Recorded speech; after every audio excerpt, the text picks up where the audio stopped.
Dallas.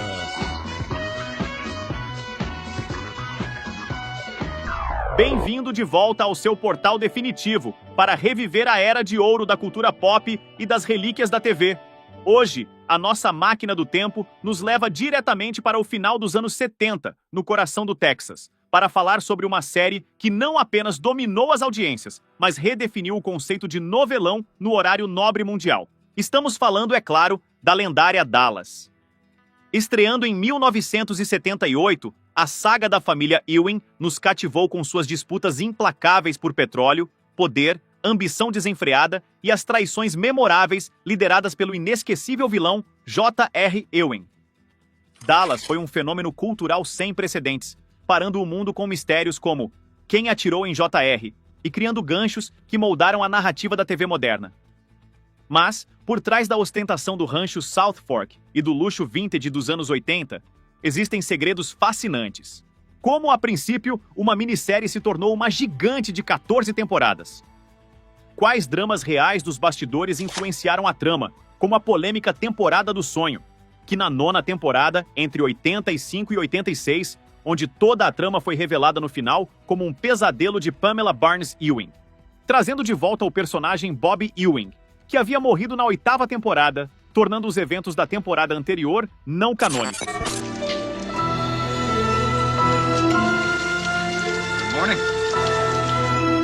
Para celebrar esse ícone da televisão retrô, preparamos algo especial.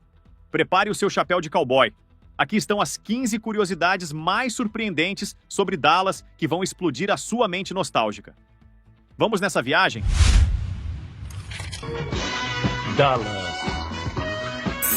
Dallas foi produzida pela Lorimar Television, que ao longo da década de 70 produziu vários programas de sucesso. Originalmente planejada pela emissora CBS como uma minissérie piloto de apenas 5 episódios em 1978. A recepção do público foi tão esmagadora que a emissora a transformou rapidamente em uma série regular. Você não pode me tirar tudo, J.R. Ele fez de novo. Que canalha. Que acabaria durando 14 temporadas de abril de 1978 a maio de 1991. Você sabia que Dallas foi inspirada em um filme? Em 78, os estúdios MGM lançaram o filme Comes a Horseman, ou Raízes da Ambição no Brasil, com James Caan, Jane Fonda e Jason Robards, que fez o personagem Jacob Ewing. Um dos capatazes, Julie Blocker, do rancho de Jacob Ewing, era protagonizado por Jim Davis, que também faz o papel de Jock Ewing em Dallas, um papel que recebeu após o filme ter terminado. Parte do enredo de Raízes da Ambição centra-se na tentativa de tomar ranchos de gado por grupos de interesse de petróleo e em como falham em fazê-lo.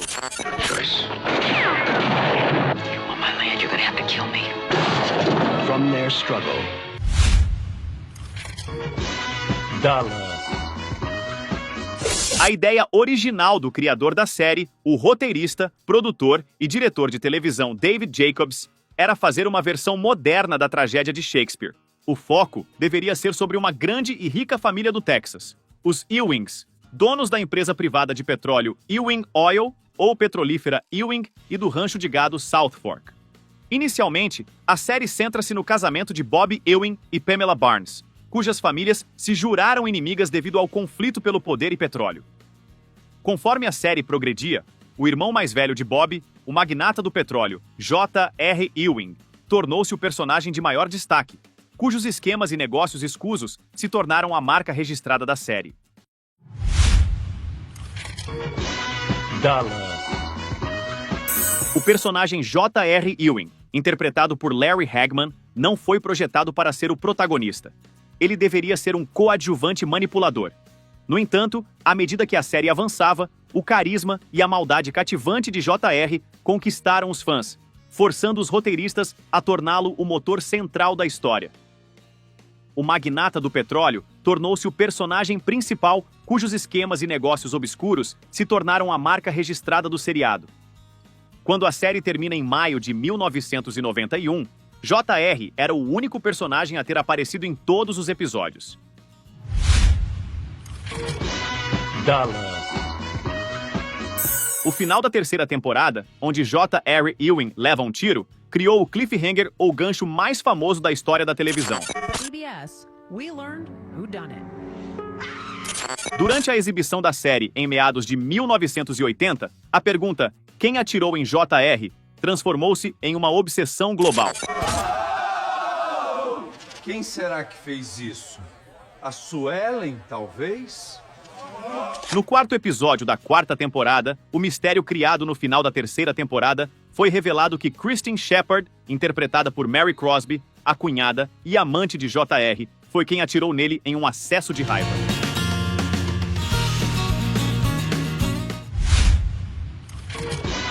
Dallas.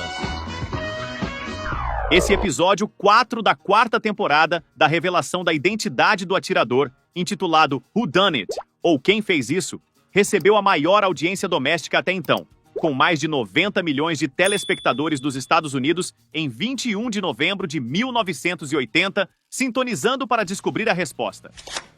O episódio superou o recorde de audiência do episódio final da clássica série de TV O Fugitivo, transmitido em agosto de 67, mas o recorde de Dallas só foi quebrado pelo último episódio da comédia inovadora MASH em 1983, tornando-se o segundo episódio de televisão americano mais assistido internacionalmente, com quase 360 milhões de telespectadores em mais de 57 países em todo o mundo até o ano de 1980, sintonizando para ver quem atirou em JR. Dallas. Para manter o segredo absoluto sobre quem atirou, a produção filmou várias versões da cena do crime, com quase todo o elenco atirando, incluindo a matriarca Miss Ellie e o próprio Larry Hagman. Ninguém no set sabia quem era o verdadeiro culpado até a edição final. As casas de apostas criaram uma série de probabilidades para os possíveis culpados. O favorito era Dusty Farlow, amante de Sue Ellen Ewing, esposa de JR, com probabilidades de 6-4. A própria Sue Ellen tinha probabilidades de 25-1, assim como a mãe de JR, senhorita Ellie Ewing. Com probabilidades de 4-1 estavam a irmã de Sue Ellen e amante de seu marido, Kristen Shepard, e o banqueiro Vaughan Leland, que foi vítima de um golpe de JR. You better start talking fast. Go on, all I can say. Depois que as impressões digitais de Sue Ellen foram encontradas na arma em episódios subsequentes, ela se tornou a favorita com probabilidades de 3-1, de acordo com algumas casas de apostas, enquanto outras listavam Kristen e Cliff Barnes como favoritos, Cliff sendo o rival de infância de JR. Dallas. Apesar de interpretar um magnata do petróleo, Larry Hagman tinha problemas sérios com o álcool. Disse que ele bebia garrafas de champanhe durante as gravações, mas era tão profissional que nunca errava suas falas e mantinha o ritmo de trabalho. O alcoolismo resultou em sérios problemas de saúde, incluindo cirrose e um câncer de fígado nos anos 90. Devido aos danos causados pelo álcool, Hagman passou por um transplante de fígado. Ele conseguiu se recuperar e viveu muito mais do que os médicos previram, dedicando seus anos seguintes a promover a sobriedade e a doação de órgãos. Dallas. O ator Patrick Duffy, que interpretou Bobby Ewing, decidiu deixar a série para seguir outros projetos. E seu personagem, como mostrado anteriormente, foi morto em um atropelamento dramático no final da temporada 8. Devido à baixa de audiências da série, Patrick Duffy foi convencido a regressar pela Lorimar, a produtora, e por Larry Hagman. It was becoming second nature. I didn't even have to think about that response. But when it came from Larry, and we had a long talk, and everybody makes a lot more out of everything than there really is. It wasn't too convoluted. It was a couple of good friends sitting down having a drink and being silly and saying, why don't you come back? And I said no, and then he talked to me a long time about it. And basically, it was very lighthearted. It wasn't a lot of soul-searching or anything. And I just went home, discussed it with my wife, and then we opened up the avenue. Para trazê-lo de volta na temporada seguinte, os roteiristas criaram a reviravolta mais polêmica da TV. Pamela acorda e encontra Bob no chuveiro, revelando que toda a temporada anterior foi um sonho dela. Good morning.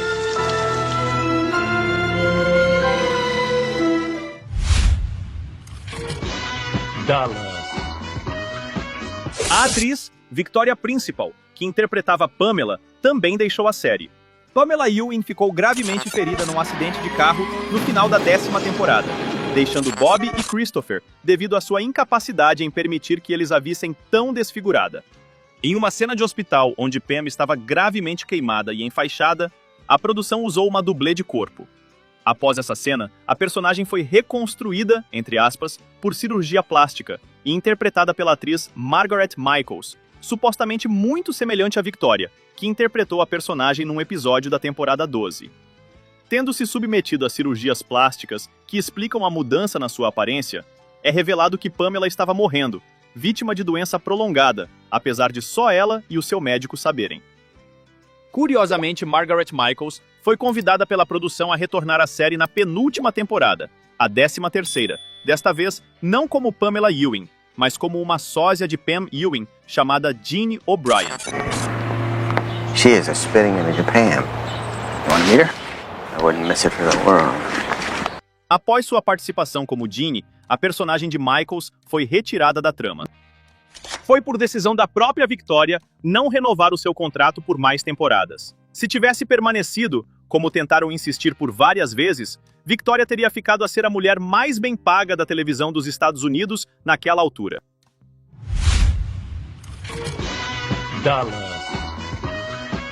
A mansão icônica da família Ewing é o rancho South Fork, em Parker, Texas, a 40 quilômetros ao norte de Dallas.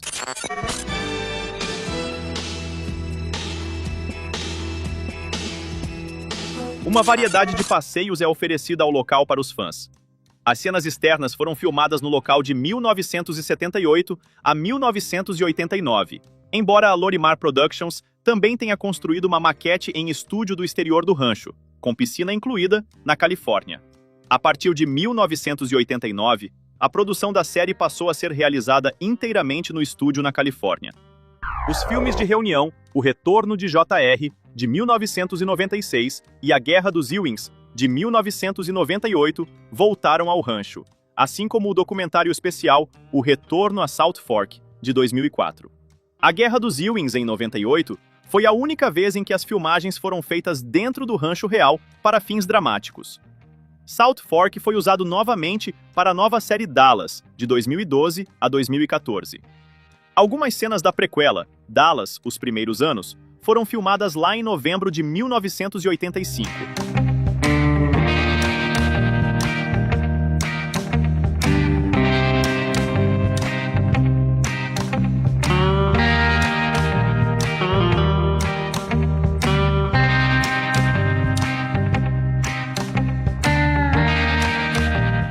Entre 1993 e 1994, o rancho foi destaque no videoclipe da música God Blessed Texas, da banda Little Texas.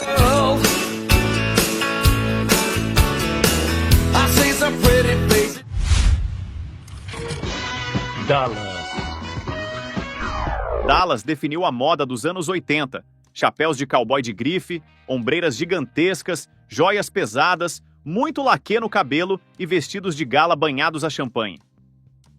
Era a ostentação máxima na TV. Presentes em blazers e vestidos, as ombreiras eram um símbolo máximo de autoridade e silhueta imponente. O visual era marcado por sombras coloridas, batons fortes, seguindo o estilo Big Hair. O guarda-roupa dos homens, liderado pelo vilão J.R. Ewing, influenciou a moda executiva e o estilo country chic. Chapéus de cowboy de grife, alfaiataria impecável com ombros estruturados e gravatas largas. Dallas trouxe uma estética de riqueza antiga, misturada ao orgulho texano, influenciando diretamente o que as pessoas usavam para demonstrar sucesso financeiro. God bless Dallas. A estrutura narrativa de Dallas, focada em uma família rica, disputas de poder, segredos de família e vilões carismáticos, influenciou profundamente as novelas brasileiras de horário nobre que vieram a seguir, especialmente na Rede Globo. A esposa dele acha que sim. Dallas, episódio inédito, neste domingo, 10h15 da noite. O que pinta de quente, pinta na tela da gente. A fórmula de encerrar capítulos com ganchos dramáticos e perguntas como: quem atirou em J.R., influenciou a técnica de quem matou nas novelas, como o famoso caso de quem matou Odette Reutemann, da novela Vale Tudo, exibida de 1988 a 1989, que mobilizou o país, entre outras produções. Dallas. O sucesso de Dallas gerou o spin-off Knots Landing de 1979 a 1993, focado no irmão ovelha negra, entre aspas, de J.R. e Bob, Gary Ewing, e sua esposa Valene. Curiosamente, Knots Landing durou 14 temporadas, quase tanto tempo quanto a série original. Em 2012, o canal TNT lançou uma continuação direta de Dallas, focada nos filhos adultos de J.R. e Bob, John Ross e Christopher. Larry Hagman, Patrick Duffy e Linda Gray reprisaram seus papéis. Larry Hagman participou até sua morte em 2012, e sua morte real foi incorporada à trama com um funeral épico para J.R. Oh my gosh, would you look at those photos? No, Sue Ellen, it's your fault I married him. Dallas. Dallas estreou no Brasil no início da década de 80 pela Rede Globo, que exibiu inicialmente suas 2 primeiras temporadas. Bem, querido, eu vou ter o prazer de mostrar a ele do que sou capaz. Fiz de sua companhia um castelo de cartas, e que se não fizer o que eu mando... Devido ao enorme sucesso, o seriado ganhou espaço fixo na grade da emissora nas noites de domingo, logo depois do Fantástico. Dallas, episódio inédito, neste domingo, 10h15 da noite. O que pinta de quente, pinta na tela da gente. Ao longo da década de 80, a Rede Globo exibiu da primeira até a 7ª temporada do seriado. A Triste Canção dos Ewing, episódio inédito na volta de Dallas, neste domingo, 10h30 da noite. Primavera no ar, no pique da Globo.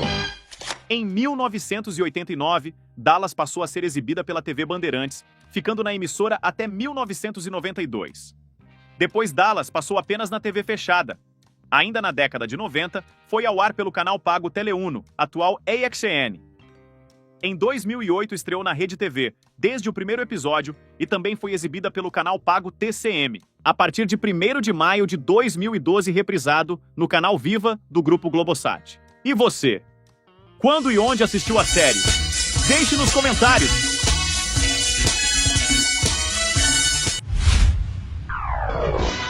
Dallas. Para o público brasileiro, grande parte da magia de Dallas veio das vozes inesquecíveis que deram vida aos personagens da família Ewing. A dublagem clássica elevou o nível do drama e ajudou a transformar a série em um fenômeno de audiência no país. A dublagem da série foi realizada inicialmente pela Herbert Richards. Versão brasileira, Herbert Richards. Com a direção de Angela Bonatti, que se destacou na dublagem como a voz da Linda Carter no seriado da Mulher Maravilha dos anos 70, Angela nos deixou em 2025, aos 85 anos. A partir da 10ª temporada, o seriado passou a ser dublado no estúdio Telecine. Alguns dos destaques absolutos foram J.R. Ewing, interpretado por Larry Hagman. O vilão sarcástico e manipulador ganhou a voz magistral de Orlando Prado, na primeira fase. Diabos, como foi que ela acabou se casando com ele? Prado conseguiu capturar perfeitamente a essência cínica, a risadinha e o sotaque texano arrogante do personagem, tornando-o um dos grandes responsáveis por fazer o público amar e odiar J.R. no Brasil. Não é comum para um Ewing passar uma noite na cadeia. Você decaiu bastante desde que o papai morreu. Não, eu admito, eu tive problemas por uns tempos, mas eu soube me dominar. A vida continua, rei. Para o Ewing, pelo menos. Sue Ellen Ewing, interpretada por Linda Gray. A esposa trágica de J.R. teve a primeira voz dublada por Neuza Tavares, Vera Miranda, segunda voz, e Marisa Leal, terceira voz, que entregaram toda a carga dramática, o sofrimento e os altos e baixos da personagem. Nós não temos mais nos amado. Não há nada neste mundo que Jock Ewing queira mais do que um neto. E eu não consegui dar a ele o primeiro neto. Pamela Barnes, interpretada por Victoria Principal. A mocinha que entra na família rival recebeu a voz doce e firme de Juraciara Diácovo, contrastando perfeitamente com a hostilidade do rancho Southfork. O que tal o casamento de uma Barnes com um Ewing? Um menino ou uma menina? Contou com vozes icônicas que marcaram a TV, como a dublagem de Bob Ewing, interpretado por Patrick Duffy, feita pelo mestre Newton da Mata, que fez a primeira voz da primeira à 9ª temporada, e o talentoso Dário de Castro, que fez a segunda voz da 10ª à 14ª temporada. Seus pais vão me expulsar daqui, eu sei disso. Calma, querida. Minha esposa agora pertence à família. Você é uma... Vamos ficar por aqui, Júnior. Pamela é minha esposa e você tem que tratá-la com respeito. Ora, escute aqui, irmão. Você planejou essa viagem só pra vir aqui e ver Pamela? Dallas. O antes e o depois do elenco principal.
Obrigado por assistir. Não esqueça seu like, se inscreva no canal e ative o sininho das notificações.